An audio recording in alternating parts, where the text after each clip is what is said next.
Now that this 1995 Ford Cravatura is all put together and on the road, I went to get it inspected, and unfortunately it did not pass. And it wasn't really because of any mechanical issues. If you guys remember, I went ahead and replaced all of the ball joints and sway bar end links with Moog components. And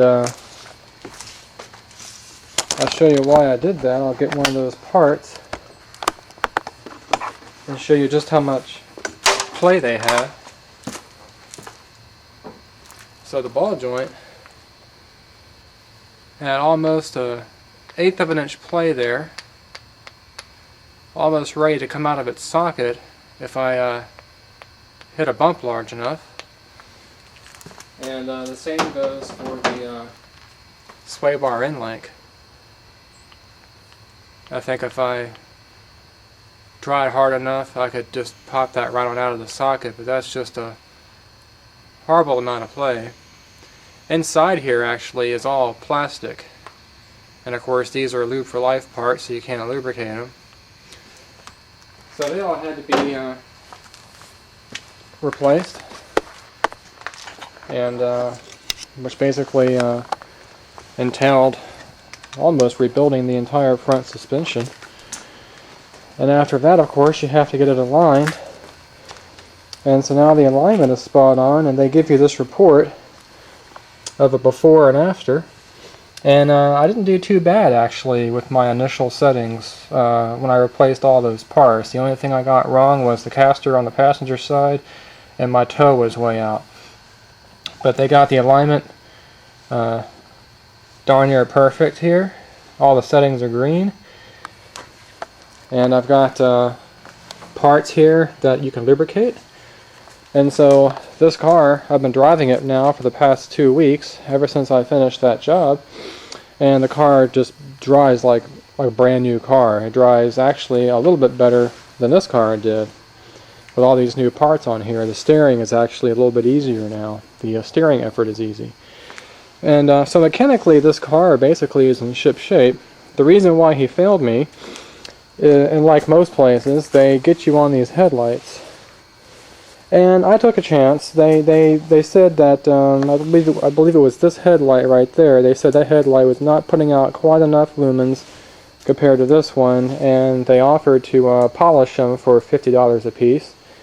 And I said no, I've got a couple of nearly brand new headlights off of a wrecked car I can use. And you should have seen his jaw drop when he learned that he wasn't going to make $100 out of the deal.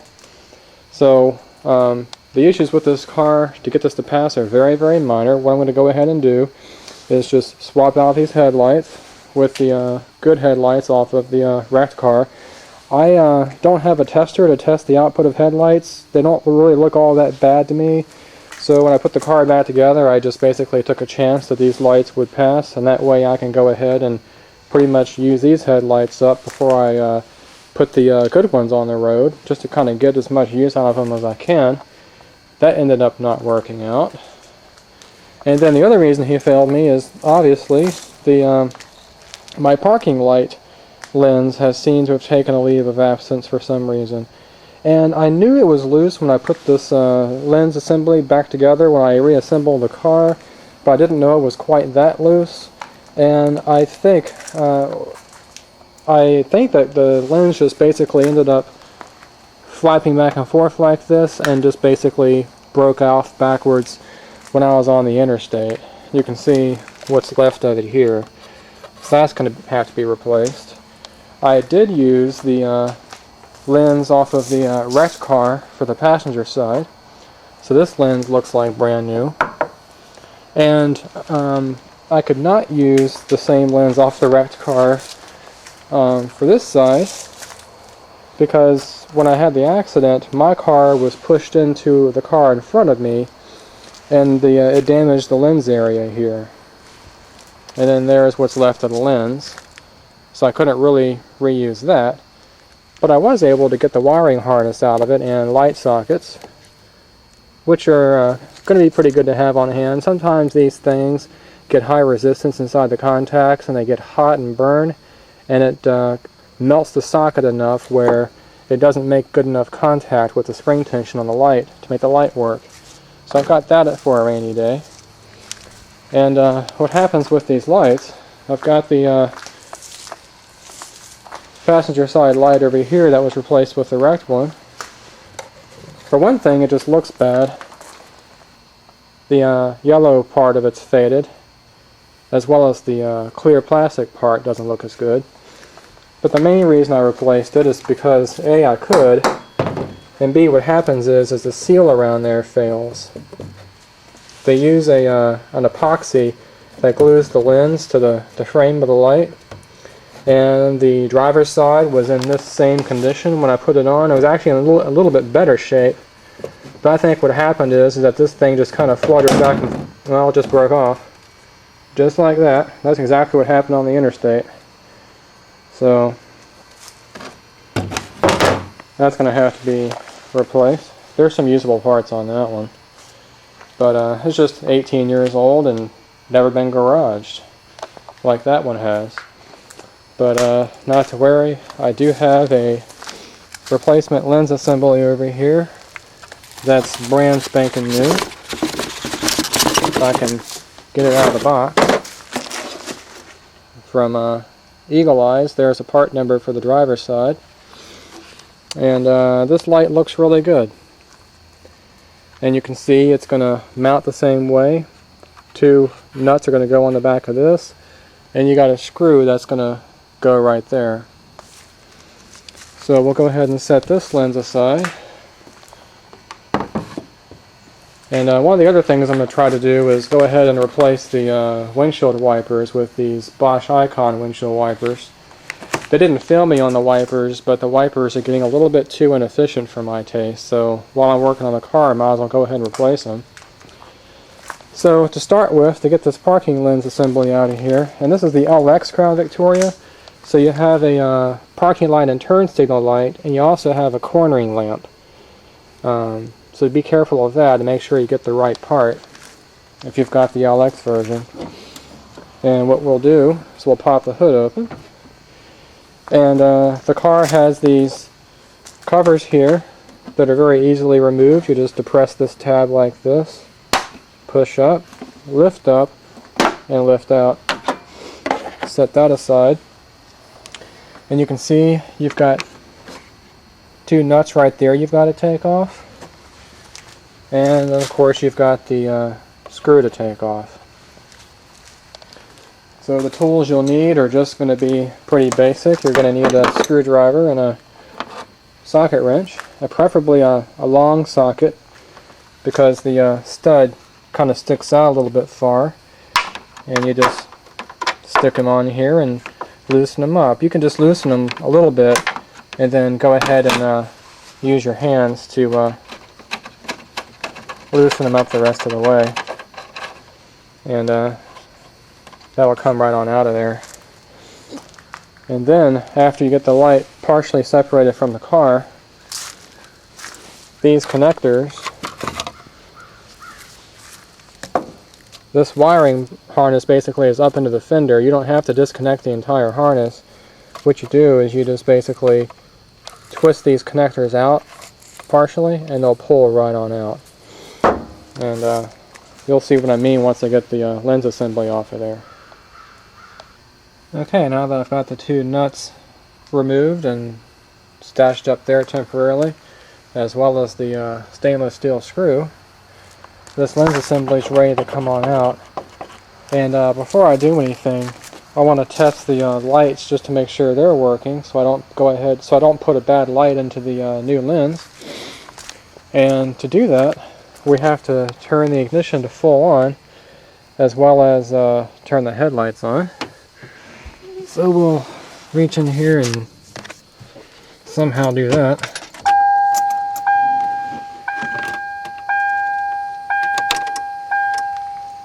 Alright, and we'll just turn the left directional signal on. And we can see we've got the cornering light going, parking light, as well as the directional signal. I just want to verify the parking light real quick because it's kind of hard to see in the daylight. Yeah, we're fine. So I can go ahead and use these bulbs. Don't want to run the battery down. Turn the key back off. And now what we'll do is we'll just go ahead and disconnect those sockets from the messed up lens there.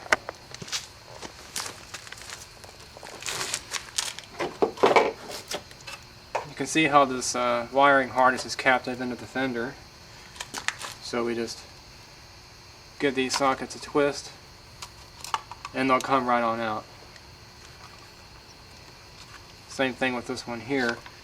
But you notice there's I can't get close enough to the camera, but there's a metal clip here that needs to be removed.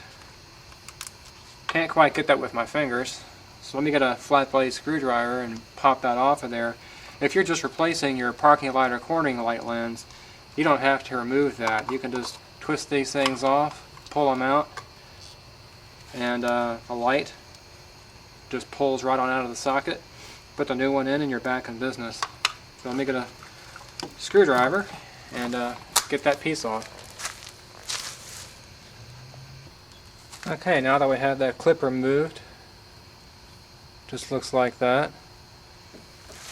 Well, we can go ahead and take the connector, give it a twist, and the parking light just comes right on out. And this stupid thing can be thrown in the trash. And before I go ahead and use this new lens assembly, I noticed that the ribs on the plastic are not high enough to use that clip, so I'm not going to be able to use the clip at all, which is no big deal. It's really just held in there to keep the wiring harness in place during assembly. I'm going to go ahead and clean the grunge off these connectors on the back and everything, reseat these balls, make sure the connectors are clean, and we'll go ahead and go in with our new lens assembly. Alright, now that we have the bulbs all cleaned up and everything to ensure they're going to be the brightest, we just go ahead and make sure you get the right bulb in the right socket. Stick it in here, turn it to lock it in place for the cornering light, and then we do the same thing for the parking light. They're keyed in a certain position so you can't get it wrong. Just stick it in and give it a twist and make sure they're locked. Now this one is a little bit loose compared to this one, and what's on these things is little gaskets, little felt or rubber gaskets, and this gasket here appears to be in pretty good shape. It's not hardened or anything like that. I'm going to take the opportunity to test the other wiring harness that I had on here from the wrecked car and see if I get a tighter seal. The reason is a lot of times you'll see these cars with all kinds of moisture inside of here on the back side of the glass or the lens, and that's either because usually the lens has separated from the back surface like mine did, but sometimes it could be because you have a failed seal where that socket goes in. So I'm going to go ahead and try the other harness, see if I have any better luck, and be right back. Well, the other one didn't do any better. I just think it's just due to manufacturing tolerances that this insert here is a little bit too deep, but not that big of a deal. I'll just keep an eye on it.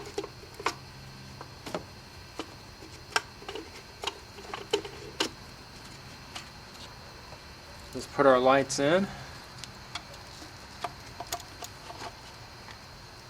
Stick them in and twist. Make sure they're both locked in. And then you don't want to kink your wiring, so make sure your wiring goes behind the fender bracket. And just go ahead and walk it up into place.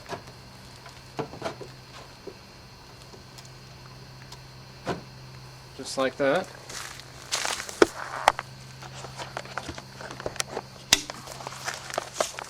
So now all we have to do is tighten down those two nuts there.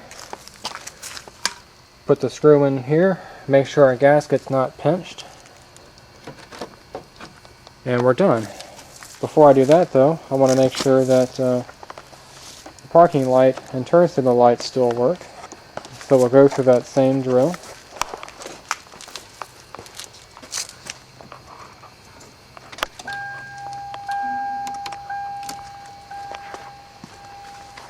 Yeah, looks really good. I'm going to go ahead and tighten everything up, and then I'll get on to these headlights.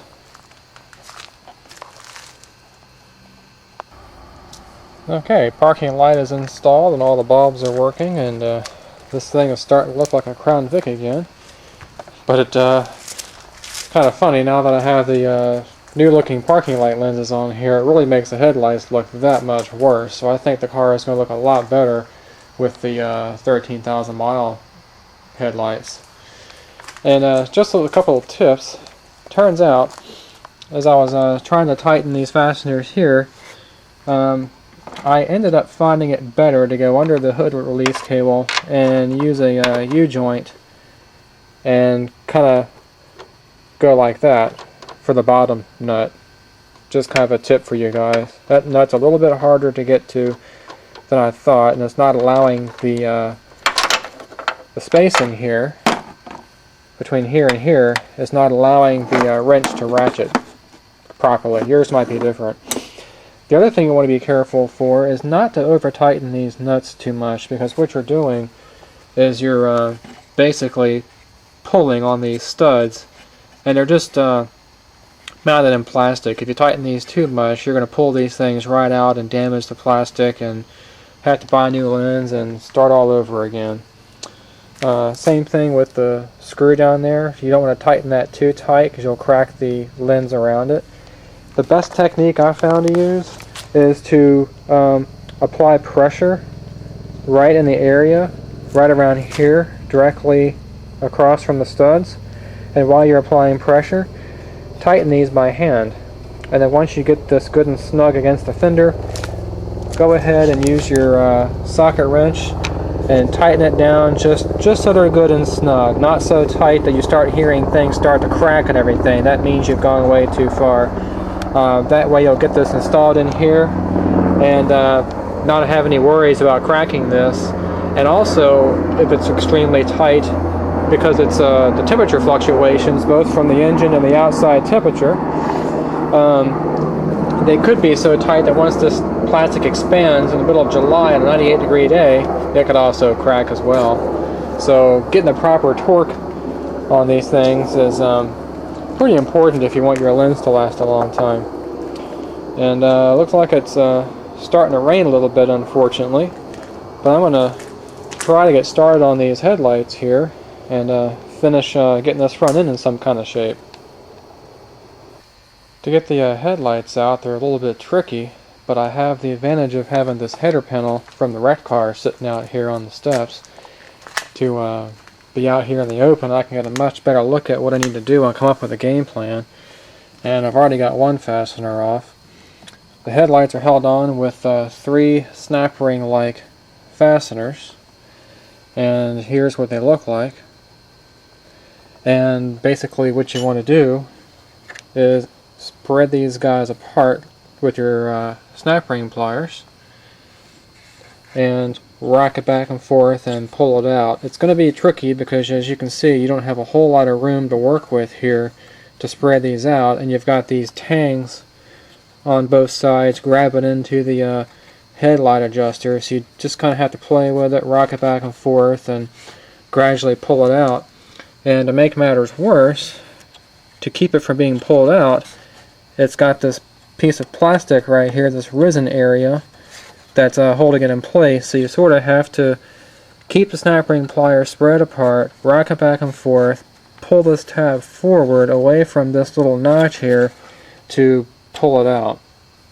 I sure hope I can do that on the header panel that's actually on the car, because I'm not going to have as much room as I have out here like this.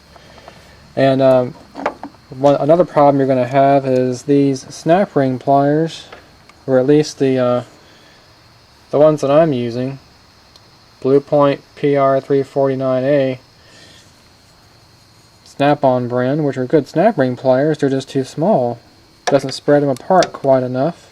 That's as far back as far as spread apart as they go. But I'll show you a trick that might help you out a little bit. If you these snap ring pliers are, if I can get in frame, or adjustable. And what you can do is you can loosen this screw here,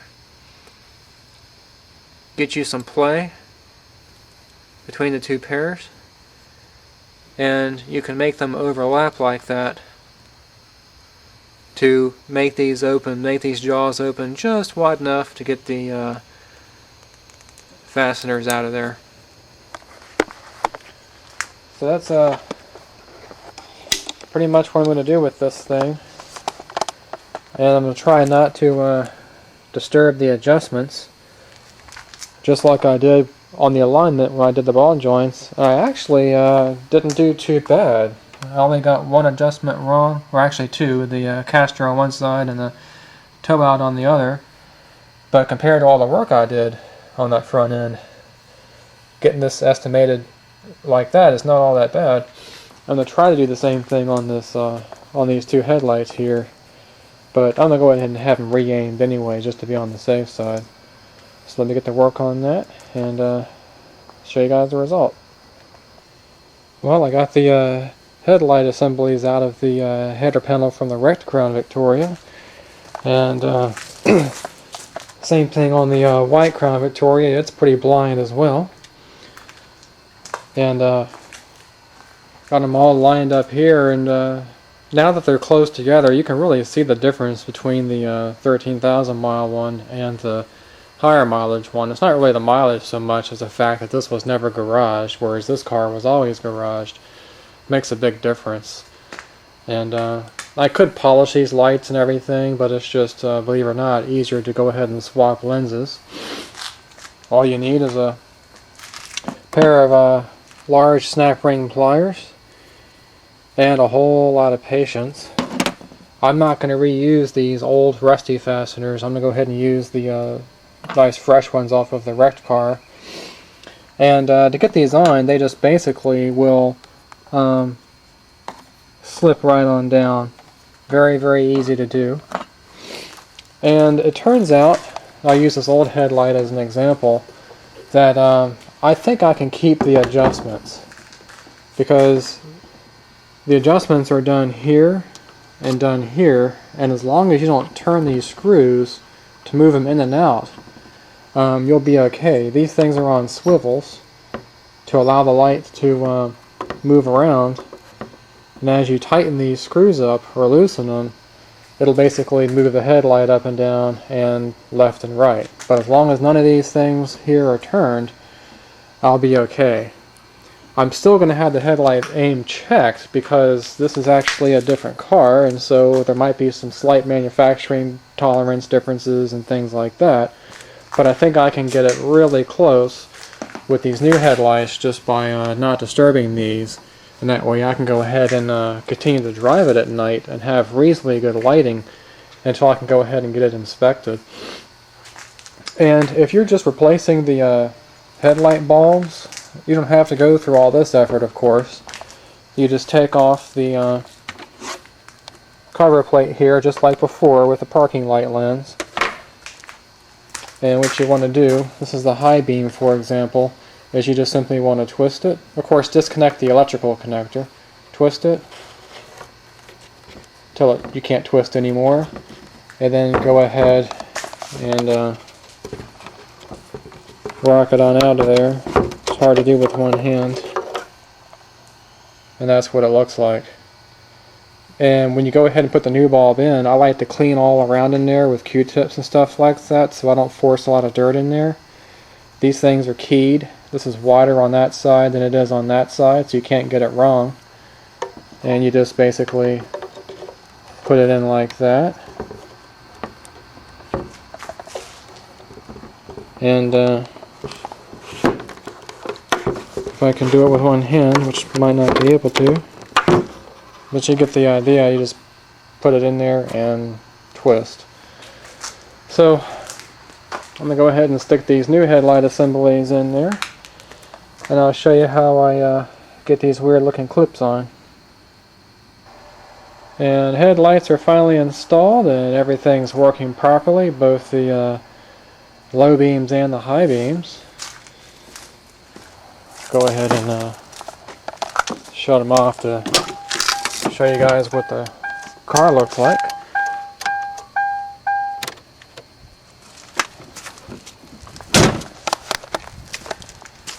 That car looks a whole lot better than it did before. Kind of hard to see out in the cloudy skies here, but these lights look a lot better. So now the inspection issues are addressed. This thing should go ahead and pass inspection. Next thing to do is to go ahead and replace the wiper blades, and then we'll be done. To get the wipers replaced, I like to get them in a position where they're easy to work on, and the way to do that is to make it so they won't park. And basically what you can do is go ahead and turn the wipers on, low speed is fine, and then just use your ignition switch to let them run up to the point where you want to get them to stop, and then cut the ignition switch off. That way they won't go down into the park position. You can work with them. Unfortunately, because these are recessed below the windshield, you can't pull these out but so much and work on them. And to get these particular blades off, these may in fact be the original wiper blades on this 95 Crown Vic, because everything else on that thing was original. What you want to do is you want to pull this out all the way till it hits the bottom of the hood there, but be careful not to scratch it. Tilt the wiper blade like this down toward the windshield, lift up on that tab with a screwdriver, and then force the wiper blade out of the metal receptacle and not let the metal part scratch the windshield. So I'll try to do that and see how far I can get here.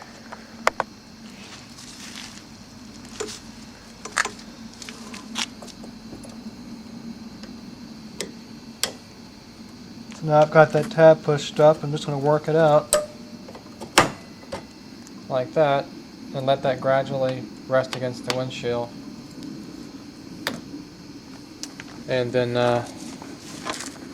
we'll do the same thing to the other side and then be able to put the new wipers on.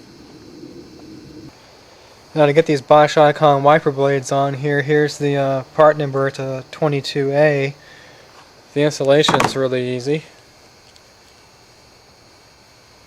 You basically pop this cap off, squeeze it, lift it upwards, and then you gradually work it into the arm here.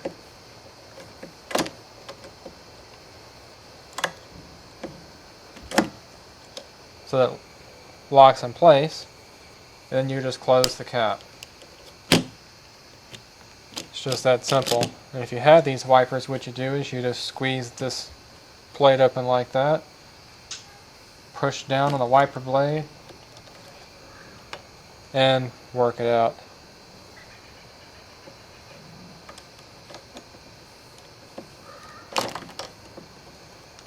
Sometimes that little piece of plastic wants to block the way.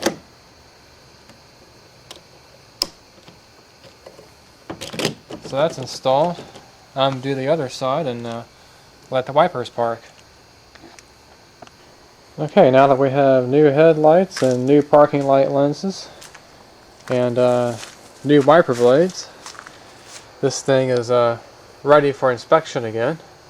I'll probably end up doing that Monday because the place that's doing the inspection is not open on the weekends. And another tip for you guys is you can keep these old wiper blades and use them to wipe the dew off your windows in the morning. They're very, very effective at doing that as long as there's no ice around. I just usually keep that near the seat and the door and just give it a good wipe down in the morning. especially the back window, which is a lot larger. You can just go like that and wipe your windows down in about 30 seconds. But anyway, I'm going to go ahead and take this thing one more time to get it inspected, and the next shot should be of a nice shiny inspection sticker. Well, I'm happy to report that with the new headlights and parking lights, the Crown Victoria has passed its first state inspection since March of 2012, which means this thing hasn't been inspected since March 2011, or 2011. So this thing has been almost 3 years since it's had its state inspection, and the new headlights and parking lights look real good. Car looks like almost brand new, but there's one more thing I want to do for it before I truly make it officially road ready, and that's to give it a good car wash. Haven't been to a car wash in a long time, so we'll take it down there and give this thing a little bit of a bath, since last time I washed it a few weeks ago.